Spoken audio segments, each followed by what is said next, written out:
যে আপনি পশ্চিমবাংলার প্রথম বাচিক শিল্পী যার সঙ্গে ওস্তাদ রশিদ খান ফিউশন। হ্যাঁ, একদম। এটা কেমন ওটা অভিজ্ঞতা? কেমন ছিল? দারুণ অভিজ্ঞতা। 650 শিল্পীকে নিয়ে, 650 আবৃত্তি শিল্পীকে নিয়ে একসাথে কাজী নজরুল ইসলামের আবৃত্তি আমি করিয়েছিলাম, আমার পরিচালনায় হয়েছিল। খুব ওয়েস্টার্নাইজ বাচিক শিল্পী আমি চট করে অতটা দেখিনি, যে একেবারে ফাঙ্কি ধাঁচের সে রবীন্দ্রনাথের কবিতা বলছে, হয়তো আগামী দিনে তাও হতে পারে। একটা শিল্পীর সবচেয়ে অবসাদের জায়গা হচ্ছে তার একাকিত্ব। এই একাকিত্বের দুটো দিক আছে। এই একাকিত্ব যেরকম প্রয়োজন শিল্পীর উৎকর্ষতা বাড়ানোর জন্য, আবার সেই একাকিত্বর জন্যই সে যন্ত্রণা পায়, সে কাঁদে, সে নিজের মধ্যে একটা আত্মগ্লানি অনুভব করে নানা রকম বিষয়ে। তবে আমরা আশাবাদী, আমরা আশা করব যে বাঙালি তার নিজস্ব সত্তা এবং নিজস্ব সংস্কৃতিকে বহন করে নিয়ে চলতে পারবে। নমস্কার, আমি বিপ্লব কুমার সিনহা, আর আজকে আপনারা আমার সাথে দেখছেন বিকে স্পট ফাইটস।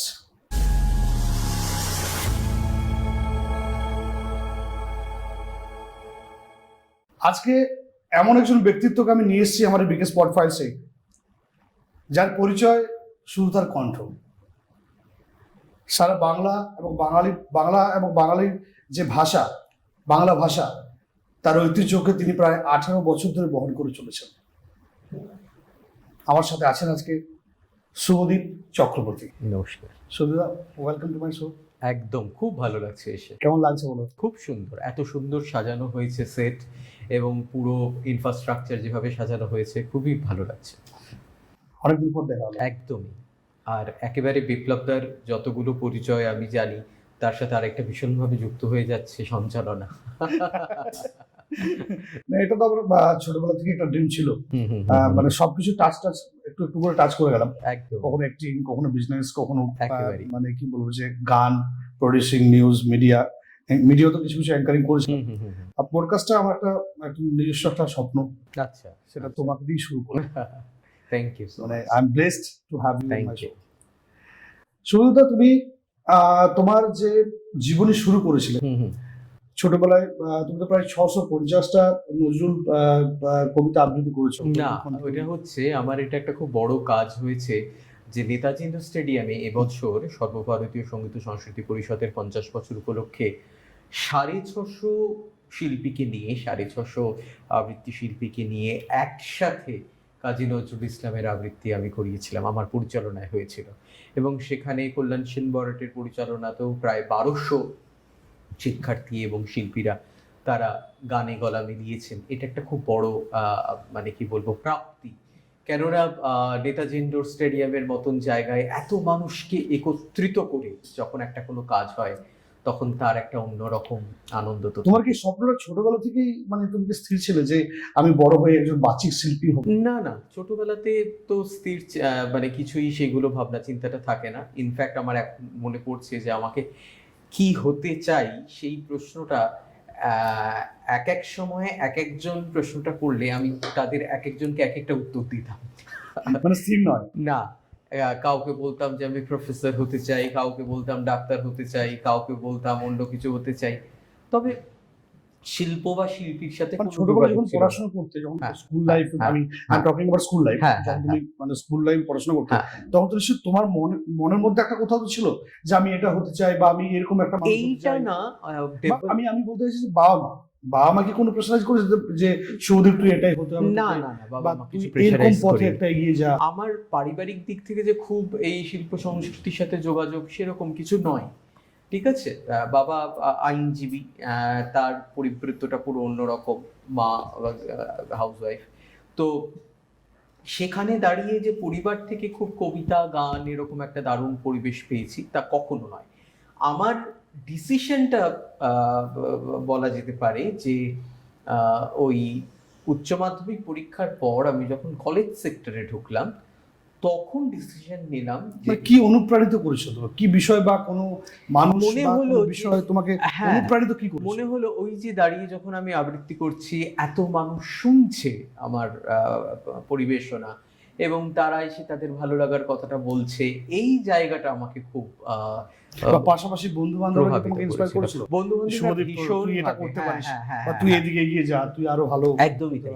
তো ওটা ওই স্কুলের থেকেও আমি বলবো যে কলেজ লাইফে সেই ইন্সপিরেশনটা আমি আরেকটু বেশি করে পেয়েছি, এবং পরবর্তী সময়ে সেখান থেকে কলেজ জীবনেই আস্তে আস্তে দূরদর্শনে ঢোকা বা আকাশবাণীতে ঢোকা বা অন্যান্য বিভিন্ন অনুষ্ঠানে পার্টিসিপেট করা, বড় বড় শিল্পীদের সাথে কাজ করা, এই সূত্রপাতটা পুরোপুরি কলেজ জীবন থেকে। ফলে সেটা আস্তে আস্তে ডেভেলপ। জীবন বলতে মনে পড়ছে, মানে আমি জানতে চাই যে আমি যতজন বাচিক শিল্পীকে আমি নিজের চোখে আর কি দেখেছি বা যাদের সামঞ্জস্যে আসার একটা সুযোগ হয়েছে, আমি দেখেছি তারা সবাই একটা বাঙালিয়ানা মানে অ্যাকচুয়ালি বাচিক শিল্পীর জীবনটা কিরকম, মানে এটা কি তোমরা মানে মন থেকেই একটা ব্যাপার চলে আসে, মানে একটা অনুপ্রেরণা চলে আসে? আমাদের বিষয়টা হচ্ছে কবিতা, নাকি এটা একটা কাস্টম? না, কাস্টম না, ব্যাপারটা হলো যে যে বিষয়টা নিয়ে চর্চা করে তার কথাবার্তার মধ্যে, মানে আমি যেভাবে একটা কথা বলবো, আমি যে ভাষাগুলো প্রয়োগ করব, সেটা কিন্তু চট করে আর কেউ করবে না, কারণ আমার তো ওই জিনিসটা নিয়ে কালচার। আমি যখন কবিতা নিয়ে কালচার করছি, আমি যখন কবিতা নিয়ে ভাবছি, পড়ছি, চর্চা করছি, ফলে আমার কথাবার্তার মধ্যে তো সেই ভাষা একটা মানে আসবেই, তার একটা প্রভাব আসবেই। বাচিক শিল্পীদের জীবন বলতে, যেহেতু বাচিক শিল্পীরা প্রায় সবাই বাংলা কবিতা নিয়েই বেশিরভাগ চর্চাটা করেন, তাই প্রত্যেকের মধ্যে একটা বাঙালিয়ানা, বাংলা সংস্কৃতি, বাংলা একটা প্যাটার্ন থাকে। খুব ওয়েস্টার্নাইজড বাচিক শিল্পী আমি চট করে অতটা দেখিনি, যে একেবারে ফাঙ্কি ধাঁচের সে রবীন্দ্রনাথের কবিতা বলছে, হয়তো আগামী দিনে তাও হতে পারে, আমি কিছুই বেতিকে মানে কি বলবো, অসম্ভব নয়। বাচিক শিল্পী মানে বাঙালিয়ানা, এটা জানার পর একটা কথা জানতে খুব ইচ্ছে করছে, মানে একদম একদম ঠিকঠাক বলবো, একদম যদি মনে থাকে। মাধ্যমিক পরীক্ষা দিয়েছো, বাংলা মিডিয়ামই ছিল একদম, মানে মাধ্যমিক পরীক্ষাতে সবচেয়ে বেশি কোন সাবজেক্টে বাংলাতে মার্কস পেয়েছি? এটাই ভাবছিলাম আমি। আরে এটা একটা মজার ব্যাপার হয়েছে, আমি তখন মানে বাংলাতে আমার ফার্স্ট পেপারে মার্কস এসেছিল 27, ঠিক আছে? এইবার সেটা রিভিউ করার পরে সেটা কত 76-77 এরকম কিছু একটা এসেছিল, এবং তখনকার একটা চ্যানেল ছিল যেটা তখন মানে এখন যেটা জি বাংলা, তখন ছিল আলফা বাংলা। তখন আলফা বাংলা থেকে আমার ইন্টারভিউ নিতে এসেছিল যে এরকম এত ড্রাস্টিক চেঞ্জ মাধ্যমিকের রেজাল্টে, এটা একটা খুব উল্লেখযোগ্য ঘটনা, এবং বাংলাতে সবচেয়ে বেশি মার্কস পেয়েছিল।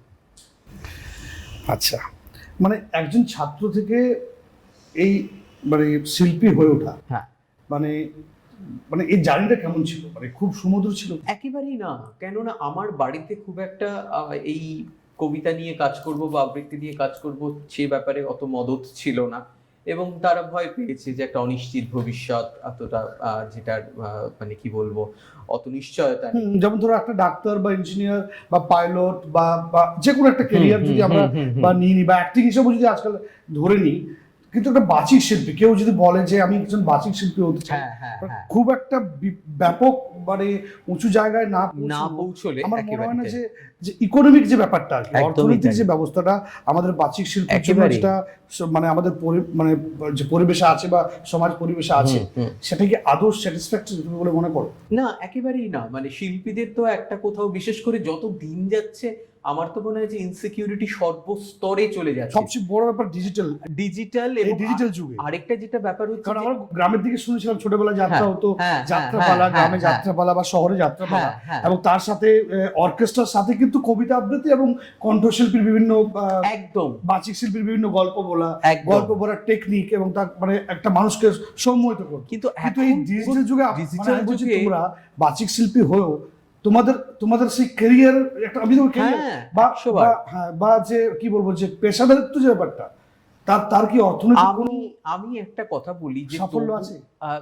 বাচিক শিল্পের দিক থেকে তো সাফল্যের জায়গাটা, অর্থনৈতিক সাফল্যের জায়গাটা খুবই সঙ্গীন, কিন্তু আজকে যেখানে গান বা নাচের ক্ষেত্রেও নানা রকম প্রশ্ন তুলছেন শিল্পীরা।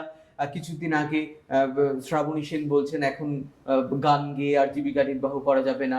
রূপঙ্করদা কিছুদিন আগে জাস্ট একটা ইন্টারভিউতে বলছেন যে এরকম এআই তো কিন্তু কভার করছে। তাহলে এরা যদি এই কথা বলে, হ্যাঁ এআই কিন্তু কভার করছে। হ্যাঁ এআই কিন্তু এআই দিয়ে কিন্তু গানও হচ্ছে, বাচিক শিল্প সবই হচ্ছে।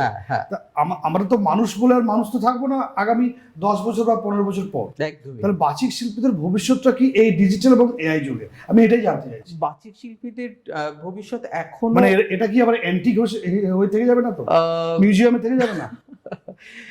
সত্যি এই ধরনের তো একটা কথা মনে আসেই, কিন্তু আশা করি থাকবে না। কারণ এখনো যখন মনে করো আমাদের যে একাডেমিগুলো রয়েছে সেখানে যখন ছেলেমেয়েরা আবৃত্তি শিখতে আসে, বাবা মায়েরা ছোট ছোট ছেলে মেয়েদের নিয়ে আসেন, বা একটু সিনিয়র যারা তারা শিখতে আসেন, তারা যে আনন্দটার জন্য এই কাজটার সাথে যুক্ত হন, ছোট ছোট ছেলে মেয়েরা যে চর্চাটার জন্য যুক্ত হন, সেটা থেকে মনে হয় যে অতটা না। আমার বক্তব্যটা শুধু তুমি হয়তো বুঝতে পারলে না।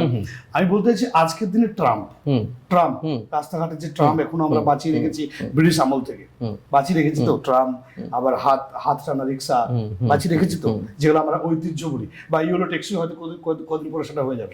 তো বাচিক শিল্পী কি এটা আগামী 5 বছর পর কি বাচিক শিল্পী এইভাবে সেই জায়গায় কি হচ্ছে, বা এটা কি পরিকল্পনা করা উচিত? বা তোমাদের যদি কমিউনিটি থাকে, সেই কমিউনিটির তো একটা নিশ্চয়ই কোনো পরিকল্পনা বা কোনো একটা প্ল্যানিং যে আগামী ভবিষ্যতে আমরা এটাকে কি হবে সামনের দিকে এগিয়ে নিয়ে যাবো। এখনো পর্যন্ত অতটা দুশ্চিন্তার কারণ আছে বলে মনে করি না, কারণ এখনো অবধি তো কাজটা চলছে। তবে এটাও ফেলে দেওয়ার মতন কথা নয় যে আগামী 5 বছর পর না হলেও আগামী 25 বছর পর এই শিল্পের জায়গা কোথায় দাঁড়াবে এটা আমরা কেউ জানি না। তবে আমরা আশাবাদী, আমরা আশা করব যে বাঙালি তার নিজস্ব সত্তা এবং নিজস্ব সংস্কৃতিকে বহন করে নিয়ে চলতে পারবে।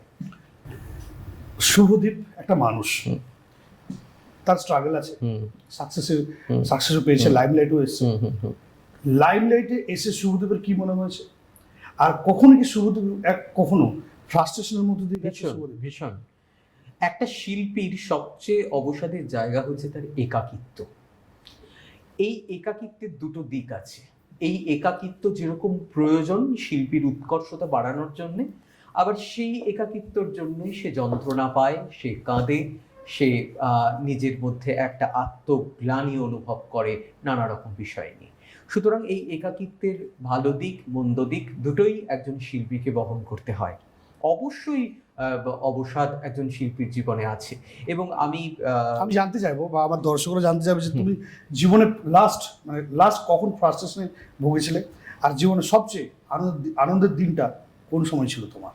একটু তো শেয়ার করো। অবসাদের কথা যদি বলো, যে মাঝখানে যখন সেরকম অনেকটা দিন সেরকম কিছু কাজ আমি করিনি, বা সেই রকম কাজ করার সুযোগটা পাইনি, তখন একটা অবসাদ এসেছিল। তবে সেটা খুব অল্প পিরিয়ডের। তবে আরেকটা কথা বলি বিপ্লব দা, সেটা হচ্ছে এই অবসাদটা কিন্তু সবসময় কাজের সাথে জড়িত নয়। আমি আমার ব্যক্তিগত জীবন বোধ থেকেও মাঝে মাঝে এমন অবসাদগ্রস্ত হতে হয় যে তখন কিছুই ভালো লাগে না, তখন প্রোগ্রাম করতে যাওয়াটাও মনে হচ্ছে যেতে হয় তাই যাওয়া। সুতরাং আমাদের মনটা তো প্রতিনিয়ত দুলছে, ঠিক আছে, ভালো মন্দ টানাপোড়েনের মধ্যে দিয়ে যাচ্ছে। এবার এই মনটাকে শক্ত করে ধরে রাখা একটা বিরাট কাজ। তো এই ধরে রাখার কাজটা যে যত ভালো পারবে সে তত ব্যালেন্স করতে পারবে। কিন্তু আমি বলছি তোমার কাছে সাকসেস এবং ফেলিওর বোথ আর ইকুয়াল, দুটো সমান? ইকুয়াল বলবো না আমি, কারণ সাকসেস তো একটা বাড়তি আনন্দ দেয় বটেই। আমি যখন নেতাজি ইন্ডোরে দাঁড়িয়ে একটা কাজের, এত বড় একটা কাজের পরিচালনা করছি, কিংবা আমি যখন একটা বড় কনসার্ট করছি, তখন একটা অন্যরকম আনন্দ দেয়, অন্যরকম একটা তৃপ্তি দেয় যখন এত মানুষ আমার কাজ দেখে বাহবা দিচ্ছে। স্বাভাবিক। এই বাহবার কথা বলতে মনে পড়লো যে আপনি পশ্চিমবাংলার প্রথম বাচিক শিল্পী যার সঙ্গে ওস্তাদ রশিদ খান ফিউশন। হ্যাঁ একদম। এটা কেমন অভিজ্ঞতা? দারুণ অভিজ্ঞতা। মানে আমার কাছে রশিদজি হচ্ছেন সঙ্গীতের ঈশ্বর, এবং আমি প্রায় 1.5 বছর ওনার সাথে নানা রকম কাজে যুক্ত ছিলাম, এবং সেটা যে কত স্মৃতিময় একটা অভিজ্ঞতা সেটা বলে বোঝানোর মতন নয়। এবং মানে প্রতিনিয়ত আমরা একসাথে সুন্দরবন গেছি, একসাথে কৃষ্ণনগর গেছি, মানে উনি কোনো না কোনো ভাবে গানের থেকে বাইরে থাকতেন না। আমরা যখন স্ট্রিমারে করে যাচ্ছি তখন উনি কন্টিনিউয়াস একটার পর একটা গান গেয়ে চলেছেন, মানে নিজে সবসময় সুরের মধ্যে ডুবে রয়েছেন একটা মানুষ। আমি এরকম খুব কম মানুষই দেখেছি, বা দেখিনি বলা যায়। উনি আমাকে কবীন্দ্রনাথ ডাকতেন, যেহেতু আমি রবীন্দ্রনাথ নিয়ে মূলত কাজকর্ম বেশি করতাম। এবং আমার সৌভাগ্য যে আমার আবৃত্তি নিয়ে। ওই প্রজেক্টটাতে উস্তাদ রশিদ খান ছিলেন, চৈতি ঘোষাল ছিলেন অভিনেত্রী, এবং ইন্দ্রাণী সেন ছিলেন। আচ্ছা, তো আমাদের একটা দারুণ প্রজেক্ট হয়েছিল, সেটা গত বছর আগে, প্রায় সম্ভবত 2015-16 ওরকম সময়টাতে। এবং তারপরেও রশিদজির থেকে যে ভালোবাসা, যে আশীর্বাদ পেয়েছিলাম, সেটা আমার জীবনের একটা মস্ত বড় প্রাপ্তি। সেরা আমাদের খুব দুর্ভাগ্য যে উনার মতন একজন মানুষকে আমরা খুব অল্প সময়ের জন্য পেলাম। কিন্তু রশিদ খান, মানে ভারতীয় সঙ্গীত যতদিন থাকবে, উস্তাদ রশিদ খান ততদিন থাকবেন। বাচিক শিল্প এবং মানে বাচিক শিল্পীদের পশ্চিমবঙ্গে মানে কতটা জায়গা জুড়ে আছে? বাচিক বা শিল্পীদের ভারতবর্ষের কোন একটা রাজ্য কি আছে? না, ভারতবর্ষে কিন্তু বাচিক শিল্প বলে কোনো সেরকম আলাদা শিল্প পাওয়া যায় না। না। বা পেলেও সেটা খুব, আমরা যেমন দেখেছি স্ট্যান্ড আপ কমেডিয়ান বা হ্যাঁ, স্ট্যান্ড আপ হ্যাঁ। কবিতা পড়ছে। বাচিকটা মূলত কিন্তু এই বাংলাকে কেন্দ্র করে, বাংলাদেশে আছে যেহেতু এটা বাংলা। বাংলাদেশে আছে। কিন্তু আমি এটা খুব একটা গুরুত্বপূর্ণ কথা যে আমি বরাবর চেষ্টা করেছি, শুধু কবিতা নিয়ে কিন্তু আমি কখনো কাজ করিনি। আমি কখনো রাগের আবহে রবির কবিতা করছি, কখনো গিটারেটে গড় করছি, কখনো রাশিদজির সাথে তব অরুণ রাগে করছি, কখনো রবীন্দ্রনাথের প্রেম জীবন নিয়ে একটা প্রজেক্ট তৈরি করছি, সেখানে শ্রীকান্ত আচার্য, শ্রাবণী সেন এরা সব কাজ করেছেন। আমি সবসময় একটা কনসেপ্টকে নিয়ে এগিয়ে যেতে চেষ্টা করেছি। এবার কারণটা কি? কারণটা হচ্ছে যে শুধু কবিতা হয়তো যতজন মানুষ আছেন তাদেরকে একসাথে গ্র্যাব নাও করতে পারে, কারণ কবিতার জন্য একটি ইন্টেলেকচুয়াল ক্যাপাসিটি দরকার, ক্ষমতা দরকার ওটাকে বোঝার জন্য। কিন্তু আমি একটা প্রোডাকশন যখন তৈরি করছি, তার মধ্যে গান, কবিতা, কোরিওগ্রাফি সবকিছু আছে, স্টোরি টেলিং। এইবার সেটার মধ্যে যখন সমস্ত কিছু আছে, তখন না সেটা একটা অন্যরকম ফিচার তৈরি করে, যে ফিচারটা। এবং আমি এখনো পর্যন্ত বিদেশে যত কাজ করতে গেছি, তখন কিন্তু আমি প্রতিবারই এক একটা প্রোডাকশনকে ডেলিভার করেছি, এক একটা থিমকে ডেলিভার করেছি। এবং থিমকে ডেলিভার করার জন্য আমার মনে হয় আমার কাজের ক্ষেত্রে শুধু কবিতার সাথে গান বা অন্যান্য জিনিস যুক্ত হয়ে গিয়ে ওই ভ্যারিয়েশনটা তৈরি হয়েছে। খুবই ভালো লাগলো। আমার বিগেস্ট পডকাস্ট প্রোগ্রামে একটা শর্ত আছে। শর্ত মানে কিরকম? 4-5টা কোশ্চেন, খুব তীক্ষ্ণ কোশ্চেন করব, একদম খুব কম সময় উত্তর দিতে হবে। মানে র্যাপিড ফায়ার বলতে পারো। ওকে, কোনো অসুবিধা নেই। কোনো অসুবিধা নেই? না। খুব কম ছোট্ট করে আনসার চাইছি। শুভদীপ চক্রবর্তী পলিটিক্যাল না আপলিটিক্যাল পারসন? আপলিটিক্যাল। মমতা মোদি? না, কিছু থাকো না। রাজনীতি বুঝি না, তাই আপলিটিক্যালই ভালো। সৌরভ গাঙ্গুলি, সচিন তেন্ডুলকার? সৌরভ গাঙ্গুলি, বাঙালি হিসেবে তো অবশ্যই। মানে খেলোয়াড় হিসেবে দেখছো? হ্যাঁ হ্যাঁ, একদম খেলোয়াড় বাঙালি হিসেবে। হ্যাঁ। সৌরভ গাঙ্গুলি এবং ডোনা গাঙ্গুলি দুজনের সাথেই আমার খুব ভালো পরিচয়, ব্যক্তিগতভাবেও যোগাযোগ রয়েছে। ইলিশ না চিংড়ি? ইলিশ। কেন? ইলিশ মাছের, চিংড়িও ভালো, কিন্তু ইলিশ মাছের তেল খেতে খুব ভালো লাগে। ইলিশ মাছের তেল, তাই তো। ভাত না রুটি? ভাত। ভাত। পুরো ভেতো বাঙালি একদম। বাহ, খুবই ভালো লাগলো শুভদীপ তোমার সাথে কথা বলে। আর মানে তুমি একটা সত্যি খুব ভালো মানুষ, আমি যতটুকু জানি। এবং আমার সাথে তোমার মেলামেশা করার যতটুকু তাগিদ বা যতটুকু সময় সাপেক্ষে সময় হয়েছে আমাদের জীবনের উত্থান পতনে, নিশ্চয়ই তোমাকে পেয়েছি, সাথে পেয়েছি সব সময়, এবং ভবিষ্যতে পাবো সেটা আশা রাখি। এবং আমি চাই যে আমার দর্শকরা তোমাকে বাচিক শিল্পী হিসাবেই আজকে আমি তোমাকে প্রতিষ্ঠিত করার চেষ্টা করেছি। নিশ্চয়ই। তো আমি এটাও চাই যে তুমি দুটো কবিতার লাইন বলে যদি এই প্রোগ্রামটা শেষ করো। আপনারা দেখতে থাকুন বিকে স্পট ফাইলস। আবার একটা এপিসোডে আসছি। আমরা দুজন কপতি হলে বাড়িতে বাঁধবো খড়কুটো দিয়ে বাসা। আমরা দুজন কলকল্লোলে তবে দুজনে জাগাবো দুজনের ভালোবাসা। আমাদের কথা জানাজানি হবে খুব, বকম বকম স্বরে যে বাঁধবে বাড়ি। বলতো আমরা একবার জীবনের কপতি কিভাবে যে হতে পারি। মেঘের উত্তরে ভাসবে তোমার ডানা, আমি ঘুরে ঘুরে খাদ্য আনবো ঘরে। বৃষ্টিতে তুমি কাঁপবে দারুণ, তোমার আদর ঝরবে মন উচাটন স্বরে। পাখির পালকে ভালোবাসাবাসি খেলা, এসো আজ খেলি একেলা জগৎ ভুলে। আমাদের কথা আগামী মানুষ এসে নেবে নাকি তার ওষ্ঠে আদরে তুলে।